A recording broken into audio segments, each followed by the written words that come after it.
ರೀ, ದಿನ ನಿಮ್ಮ ಅಮ್ಮ ಜೊತೆ ಜಗಳ ಮಾಡ್ಕೊಂಡು ಅವ್ರ ಸೇವೆ ಮಾಡ್ಕೊಂಡು ನನ್ಗಿಲ್ ಇರಕ್ ಆಗಲ್ಲ. ಕೊನೆದಾಗ ಕೇಳ್ತಾ ಇದೀನಿ, ಬೇರೆ ಮನೆ ಮಾಡ್ತಿರೋ ಇಲ್ವೋ? ಲೇ, ಈ ಮನೇಲಿರೋದು ನಾನು, ನೀನು, ನಮ್ಮಮ್ಮ, ನಮ್ ಮಗ. ಇವಾಗ ಬೇರೆ ಮನೆ ಮಾಡಿದ್ರೆ ಅಮ್ಮ ಎಲ್ಲಿಗೆ ಹೋಗ್ಬೇಕು? ಎಲ್ಗಾದ್ರೂ ಹಾಳಾಗೋಗ್ಲಿ, ವೃದ್ಧಾಶ್ರಮಕ್ ಸೇರ್ಸಿ. ಲೇ, ಸ್ವಂತ ಮಗ ಇನ್ನೂ ಜೀವಂತವಾಗಿರ್ಬೇಕಾದ್ರೆ ಹೆತ್ತ ತಾಯಿನ ವೃದ್ಧಾಶ್ರಮಕ್ಕೆ ಸೇರ್ಸೋದ? ಸೇರ್ಸಿ, ಅದ್ರಲ್ಲೇನ್ ತಪ್ಪಿದೆ? ಆ ಮುದಿಗೂಬೆ ಇಲ್ಲಿಂದ ತೊಳ್ಗುದ್ರೆ ಸಾಕು. ಆಮೇಲೆ ನಾನು, ನೀವು, ನಮ್ಮ ಮಗು ಖುಷಿಯಾಗಿರ್ಬೋದು. ನೀನ್ ಹೇಳ್ತಾ ಇರೋದು ಸರಿಯಾಗೇ ಇದೆ. ಸರಿ, ಒಂದ್ ಕೆಲ್ಸ ಮಾಡು, ನೀನ್ ಬ್ಯಾಗ್ ಪ್ಯಾಕ್ ಮಾಡ್ಕೊಂಬ. ಸರಿ ರೀ, ಹೊರಡೋಣ.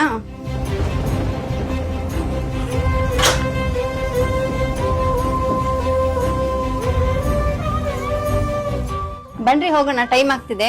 ಎಲ್ಲಿಗೆ ಹೋಗೋದು? ಬೇರೆ ಮನೆಗೆ. ಯಾರ ಮನೆಗೆ? ನಮ್ ಮನೆಗೆ. ನಮ್ ಮನೆ ಇಲ್ಲೇ ಇರ್ಬೇಕಾದ್ರೆ ನಾನ್ ಯಾಕೆ ನಿಮ್ ಮನೆಗ್ ಬರ್ಲಿ?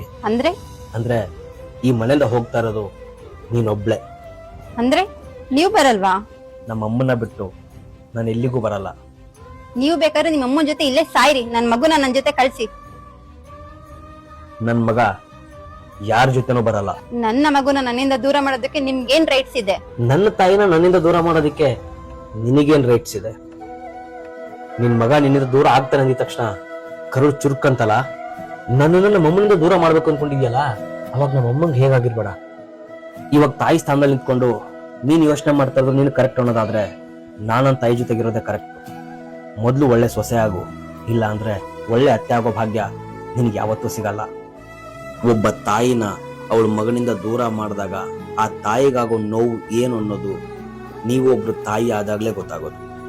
ನಾನು ಹೇಳಿದ್ದು ಸರಿ ಅನ್ಸಿದ್ರೆ ಈ ವಿಡಿಯೋನ ಶೇರ್ ಮಾಡಿ.